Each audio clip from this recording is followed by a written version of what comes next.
இல்லை சரி சரி பாண்டி எடுத்ததை காட்டுங்க. ஏல வேண்டியில என்னல இருக்கு, எல்லாம் வெள்ளையத்தால இருக்க போகுது.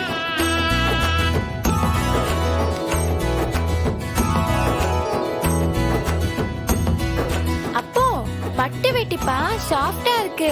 பின்ன உறந்த விட்டு செய்யணும்ல, பிரமாதமா இருக்க வேண்டாமா? மைனி வளவிலாம் வாங்கலையா? எல்லாரும் இப்ப வளையல் போடுவாங்கன்னு சொன்னாவளே. ஏய், அதுக்கு வளையல் போடுறவரை ஸ்பெஷலா வர சொல்லிருக்கோம். அவர்தான் வளையல்லாம் கொண்டு வருவாரு. ஐயோ, இது தெரியாம நான் வேற வளவி வாங்கிட்டேனே.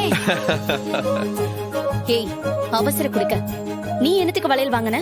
வளைகு அப்பனா எல்லாரும் அக்காக்கு வளையல் தான் போடுவாங்கன்னு சொன்னாங்க, அதான் வளையல் வாங்கிட்டு வந்தேன். ஏ ரத்னா, எதுக்கடி அவளை திட்டுற? ஆசைப்பட்டு வாங்கியிருக்கா, அவளே அவ கையால போட்டு விட்டுட்டுமே.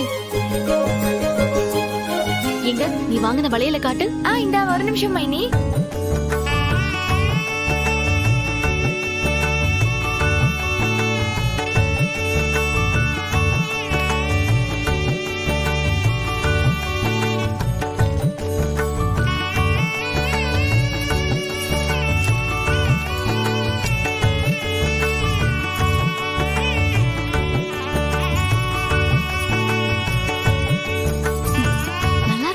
நல்லாதான் இருக்கு.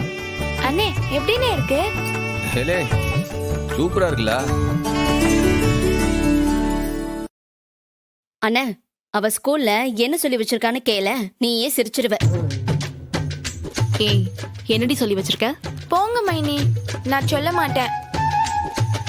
இனிமே அவ ஸ்கூல்ல விளையாட போக மாட்டாளாம், ரொம்ப சிரிக்க மாட்டாளாம், பொறுப்பா இருக்க போறாளாம். ஏடி அப்படியே முடிவு எடுத்திருக்கா?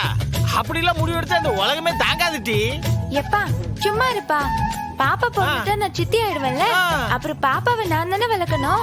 அப்புறம் பொறுப்பா ஒரு சித்தி மாதிரி இருக்கணும்ல. சின்ன புள்ள மாதிரி விளையாடிட்டு இருக்க முடியுமா? அடேங்கப்பா. இல்லை நீ படிக்கிற வேலையை பாரு. நீ படிச்சு பெரிய ஆளாவா.